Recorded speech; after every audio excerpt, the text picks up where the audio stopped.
Gandalf. That's what they're going to call me, isn't it? Hello people, Lord of the Rings of Power season 2 last എപ്പിസോഡുമായി വന്നിരിക്കുന്നു. Malayali from Thrissur. ഗംഭീര ട്വിസ്റ്റുകൾ നിറഞ്ഞ ഈ episode ഒരുപാട് കാര്യങ്ങൾക്ക് ക്ലാരിറ്റി നൽകുന്നുണ്ട്. ഇതുവരെ ചാനൽ സബ്സ്ക്രൈബ് ചെയ്തില്ല എങ്കിൽ നല്ല കിടുക്കം വീഡിയോസ് കാണാനായി മറക്കാതെ സബ്സ്ക്രൈബ് ചെയ്യണേ. ഇത്തവണ എപ്പിസോഡ് ആരംഭിക്കുന്നത് ഖസാദൂമിലാണ്. തന്റെ വഴിയിൽ തടസ്സമായവരെ എല്ലാം വെട്ടി വീഴ്ത്തി മൈനിങ് തുടർന്നുകൊണ്ടിരിക്കുന്ന കിങ് ഡ്യൂറിനെ തടയാൻ പ്രിൻസ് ഡ്യൂറിൻ തന്നെ നേരിട്ടിറങ്ങും. മൈനിനകത്ത് കണക്കില്ലാത്ത മിത്രിൽ ശേഖരമായിരുന്നു ഉണ്ടായിരുന്നത്. കൂടെ മോർഗോത്തിന്റെ അടിമയായ ബാൽറോഗും. റിങ്സ് ഓഫ് പവർ ട്രിലോജി കണ്ടിട്ടുള്ള ആരും തന്നെ ബാൽറോഗിനെ മറന്നു കാണില്ല.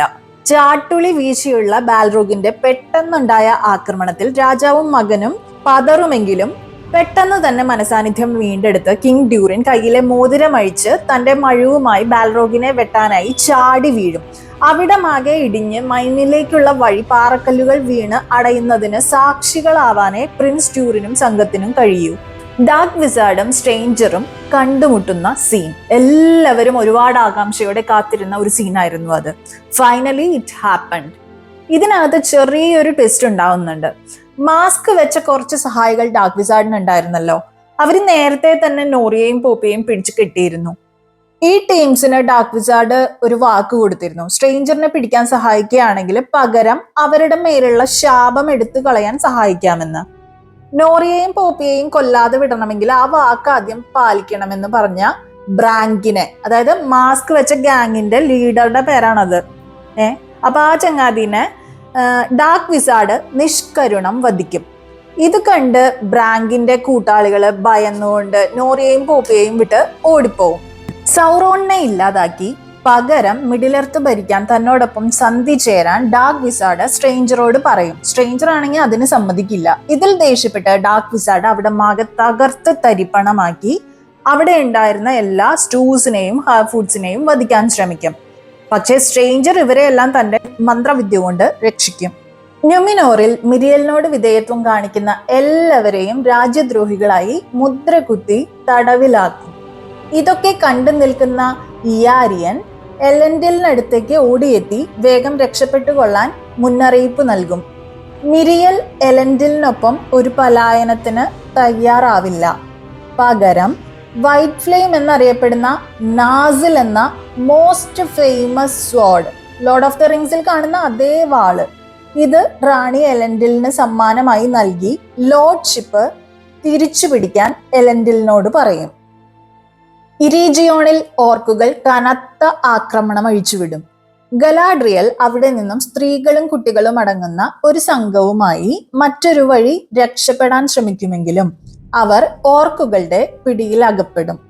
കൂടെയുള്ളവരെ വെറുതെ വിട്ടാൽ തന്റെ പക്കലുള്ള 9 മോതിരങ്ങൾ താൻ അഡാറിന് നൽകാമെന്ന് ഗലാഡ്രിയൽ ഓർക്കുകളോട് പറയും. ഇതേ സമയം ഇരീജിയോണിൽ തന്നെ മറ്റൊരിടത്ത് ബാക്കി 9 മോതിരങ്ങൾക്ക് വേണ്ടി കെലിബ്രിംബോറിനെ സൗറോൺ ടോർച്ചർ ചെയ്ത് ഇഞ്ചിഞ്ചായി കൊല്ലും. ഗലാഡ്രിയൽ കണ്ട വിഷനിലെ പോലൊരു മരണം തന്നെയായിരുന്നു കെലിബ്രിംബോറിൻ്റെത്. ഇടയ്ക്ക് നടക്കുന്ന സംഭാഷണത്തിൽ കെലിബ്രിംബോർ സൗറോണിനെ ലോർഡ് ഓഫ് ദ റിങ്സ് എന്ന് അഭിസംബോധന ചെയ്യുന്നുണ്ട്. ഈ സമയം അവിടേക്ക് ഓടിയെത്തുന്ന ഓർക്കുകൾ സൗറോണിനെ കണ്ടെത്തുന്നു. പലാഗീറിൽ നിന്ന് ന്യൂമിനോറിലേക്ക് മടങ്ങാൻ തീരുമാനിച്ച ഇസിൽദൂറിനോട് തിയോ യാത്ര പറയും. ഈസ്ട്രിഡ് ഇസിൽദൂറിനൊപ്പം പോകാൻ തീരുമാനിക്കും. ഇതേ സമയം കെമൻ ന്യൂമിനോറിലെ പടയാളികളുമായി അവിടെ എത്തും. ഇസിൽദൂർ ജീവനോടെ ഉള്ളത് കണ്ട് അത്ഭുതപ്പെടും. കെമനെ കണ്ട് ഇസിൽദൂർ സന്തോഷിക്കും. പക്ഷേ ആ സന്തോഷത്തിന് അല്പായുസായിരുന്നു. ന്യൂമിനോറിൽ കാര്യങ്ങളെല്ലാം തകിടം മറിഞ്ഞിരിക്കുകയാണെന്ന് ഇസിൽദൂർ തിരിച്ചറിയും. പലാഗീർ ഇനി മുതൽ ഒരു കോളനി അല്ലെന്നും പടയാളികൾക്കുള്ള താവളമാണെന്നും താൻ അതിന്റെ കമാൻഡർ ആണെന്നും കെമൻ അനൗൺസ് ചെയ്യും. ഇവിടെ തന്നെ താമസിക്കണമെന്നുള്ളവർ ചക്രവർത്തിയുടെ പടക്കപ്പൽ ഉണ്ടാക്കാൻ വേണ്ട മരങ്ങൾ കാട്ടിൽ നിന്നും മുറിച്ചുകൊണ്ടുവരണമെന്നും പറയും. ഓർക്കുകൾ ഗലാഡ്രിയലിനെ അഡാറിന് മുന്നിലെത്തിക്കും. മാനസാന്തരം വന്ന അഡാർ കയ്യിൽ അണിഞ്ഞ മോതിരമഴിച്ച് ഗലാഡ്രിയലിന് നൽകി സൗറോണിനെ കീഴ്പ്പെടുത്താനുള്ള സഹായം അഭ്യർത്ഥിക്കും. എൽഫുകളും ഓർക്കുകളും തമ്മിലുള്ള ശത്രുത ഇതോടെ തീരുമെന്നും അഡാർ പറയും. പരിക്കേറ്റ നിലയിൽ ഓർക്കുകൾ ഗ്ലഗിനെ അഡാറിനടുത്ത് കൊണ്ടുവരും. എന്നാൽ അതൊരു ചതിയായിരുന്നെന്നും ഓർക്കുകളെല്ലാം കൂറുമാറി സൗറോണിന്റെ പക്ഷം ചേർന്നെന്നും മനസ്സിലാക്കാൻ അഡാറിനായില്ല. തന്റെ മക്കളായി അഡാർ കണ്ടിരുന്ന ഓർക്കുകളെല്ലാം തന്നെ അഡാറിനെ വധിക്കാനായി തയ്യാറാവും. ഒരിക്കൽ അഡാർ തന്നെ എങ്ങനെ വധിച്ചോ അതുപോലെ തന്നെ സൗറോൺ അഡാറിനെയും വധിച്ച് തന്റെ പ്രതികാരദാഹം തീർക്കും. ഇരഗിയോൻ എന്ന നഗരത്തെ തുടച്ചു കളയാനും ലീഡേഴ്സിനെ ഒഴിച്ച് മറ്റെല്ലാ എൽഫുകളെയും വധിക്കാനും ഓർക്കുകൾക്ക് ആജ്ഞ കൊടുത്ത് സൗറോൺ ഗലാഡ്രിയലിന് നേരെ തിരിഞ്ഞ് മോതിരങ്ങൾ ആവശ്യപ്പെടും. ഗലാഡ്രിയലും സൗറോണും തമ്മിൽ പൊരിഞ്ഞ വാൾപ്പയറ്റാണ് പിന്നീട് അവിടെ നടക്കുക. ഓർക്കുകൾ ഇറേഗിയോൺ തകർത്ത് തരിപ്പണമാക്കി കെലിബ്രിംബോറിന്റെ അമൂല്യങ്ങളായ പല വർക്കുകളും നശിപ്പിക്കും. വാൾപ്പയറ്റിനിടെ ഹാൽബ്രിഡായും ഗലാഡ്രിയലായും കെലിബ്രിംബോറുമായും പലതരത്തിൽ വേഷം മാറി സൗറോൺ ഗലാഡ്രിയലിനെ തളർത്താൻ ശ്രമിക്കും. ഫൈറ്റിലെ പല രംഗങ്ങളും ഡയലോഗുകളും ലോർഡ് ഓഫ് ദ റിങ്സിലെയും ഹോബിറ്റ്സിലെയും പല രംഗങ്ങളെയും ഓർമ്മിപ്പിക്കുന്നതാണ്. ചെറുതായി ഒന്ന് സൗറോണിനെ മുറിവേൽപ്പിക്കാൻ ഗലാഡ്രിയലിനാവുമെങ്കിലും ഫൈറ്റിൽ ഗലാഡ്രിയലിന് ആഴത്തിൽ മുറിവേൽക്കും.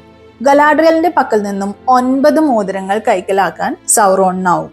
ഈ സമയം ഇറഗിയോണിൽ പ്രിൻസ് ട്യൂറിന് അയച്ച ഡ്വാർഫുകളുടെ പട എൽഫുകളുടെ സഹായത്തിനെത്തും. തന്റെ മോതിരം ആവശ്യപ്പെട്ട സൗറോണിന് അത് കൊടുക്കാനെന്ന വ്യാജേന എഴുന്നേറ്റ ഗലാഡ്രിയൽ മരിക്കുമെന്ന് അറിഞ്ഞിട്ടും മോതിരവുമായി പാറപ്പുറത്തു നിന്നും താഴേക്ക് ചാടും. ഡ്വാർഫുകളുടെ പട ഓർക്കുകളുടെ പടയെ തുരത്തും. പരാജയം മണത്ത ഓർക്കുകൾ വിവരം അറിയിക്കാൻ സൗറോണിനടുത്ത് വരും. ഗ്ലഗിനെ ദേഷ്യത്തോടെ സൗറോൺ വധിക്കും. പേടിച്ചിരണ്ട ഓർക്കുകൾ പ്രാണഭയത്തോടെ തിരിച്ചോടും. താഴെ വീണെങ്കിലും ഗലാഡ്രിയൽ മരിച്ചിട്ടില്ലായിരുന്നു. ഗലാഡ്രിയലിന്റെ ആഴത്തിലുള്ള മുറിവുകൾ ഉണക്കാൻ ഹൈക്കിങ്ങിനെ കൊണ്ട് ഒറ്റയ്ക്കാവുമായിരുന്നില്ല. തന്റെ കൂടെ സഹായമുണ്ടെങ്കിൽ ഗലാഡ്രിയലിന്റെ ജീവൻ രക്ഷിക്കാനാവുമെന്നറിയാവുന്ന എൽറോൺ അവളുടെ മോതിരമെടുത്ത് തന്റെ വിരലിൽ അണിയും. സ്റ്റൂസിന്റെ ഈ അവസ്ഥയ്ക്ക് കാരണം തങ്ങളാണെന്ന് കരുതി വിഷമിക്കുന്ന നോറിയെ പോപ്പി സമാധാനിപ്പിക്കും. ഗസാഡൂമിലെ ഒഴിഞ്ഞ രാജസിംഹാസനത്തിന് മുൻപിൽ നിൽക്കുന്ന ഡ്വാർഫുകൾ, തങ്ങളുടെ എല്ലാം നഷ്ടപ്പെട്ട എൽഫുകൾ, ഫറസോണിന്റെ ദുർഭരണത്തിൽ ഞെരുങ്ങുന്ന പലാഗീറിലെ ജനങ്ങൾ, തങ്ങളുടെ പ്രണയം നഷ്ടമായ ഈസ്ട്രിഡും ഇസിൽദൂറും, സൗറോണുമായുള്ള സഖ്യം ആരോപിക്കപ്പെട്ട് തടവിലായ ന്യൂമിനോറിലെ രാജ്ഞിയും അവരുടെ കൽപ്പന പ്രകാരം പലായനം ചെയ്യുന്ന എലൻഡിലും, എന്തൊക്കെയോ ആലോചിച്ചുറപ്പിച്ച് കയ്യിലൊരു ചുറ്റികയുമായി നിൽക്കുന്ന സൗറോൺ. ഇനി എന്ത് എന്ന ചോദ്യം മാത്രം ഇവർക്കെല്ലാം മുൻപിൽ ബാക്കി. സ്റ്റൂസും പോപ്പിയും നോറിയും എല്ലാം സ്ട്രേഞ്ചറിനോട് യാത്ര പറയും. ഇവരെല്ലാം വിട പറയുന്നത് ഗ്രാൻഡ് എൽഫ് എന്ന് സ്ട്രേഞ്ചറിനെ അഭിസംബോധന ചെയ്തുകൊണ്ടാണ്. എല്ലാവരെയും യാത്രയയച്ച് തിരിച്ചു നടക്കുന്ന ഗ്രാൻഡ് എൽഫിന്റെ കണ്ണിലൊരു മരക്കഷ്ണം മുടക്കും. അതും കയ്യിലെടുത്ത് തിരിച്ച് ടോമിനടുത്തേക്ക് മടങ്ങിയെത്തിയ ഗ്രാൻഡ് എൽഫ് തനിക്കെല്ലാം വ്യക്തമായെന്നും താൻ ഗാൻഡാൽഫ് ആണെന്ന് തനിക്കറിയാമെന്നും പറയും. ഫൈനലി ആ ഒരു കാര്യത്തിൽ ഇപ്പോൾ തീരുമാനമായി. മറ്റെവിടെയോ നിന്ന് ഗാൻഡാൽഫ് സ്വയം തിരിച്ചറിഞ്ഞത് ഡാർക്ക് വിസാർഡ് മനസ്സിലാക്കും. ഖസാദൂമിൽ പ്രിൻസ് ഡ്യൂറിന്റെ സഹോദരൻ സിംഹാസനത്തിനായുള്ള കരുക്കൾ നീക്കുന്ന വിവരം നാർവി ഡ്യൂറിനെയും ദിശയെയും അറിയിക്കും. ഗലാഡ്രിയൽ മയക്കം വിട്ട് എഴുന്നേൽക്കുന്നു. ഹൈക്കിങ്ങും ഗലാഡ്രിയലും എൽറോണ്ടും അറൗണ്ടിറും കൂടെ ഇനിയും തുടർന്ന് യുദ്ധം ചെയ്യണോ അതോ ഒളിച്ചിരിക്കണോ എന്ന കാര്യം ചർച്ച ചെയ്യുന്നു. ഇനി എന്ത് എന്ന ചോദ്യത്തിന് ഉത്തരം കാത്തിരിക്കുന്ന എൽവൻ ജനതയ്ക്ക് പ്രതീക്ഷ നൽകിക്കൊണ്ട് ഹൈക്കിങ് തന്റെ വാളുയർത്തി സൗറോണിനോട് പൊരുതാൻ ആഹ്വാനം ചെയ്യുന്നു. ഇവിടെ സീസൺ 2 അവസാനിക്കുന്നു. ഒരുപാട് ക്വസ്റ്റ്യൻസ് ബാക്കിയാക്കി സീസൺ 2 ഇവിടെ വൈൻഡപ്പ് ചെയ്യുമ്പോൾ സീസൺ 3 ഇനി എന്ന് റിലീസ് ആവുമെന്ന് കാത്തിരിക്കുന്ന പാവം റിംഗേഴ്സ് 2026 ആവുമായിരിക്കും എന്തായാലും. അപ്പോൾ പുതിയൊരു വിഷയവുമായി വീണ്ടും കാണാം. Stay tune to Malayali from Thrissur. Bye for now.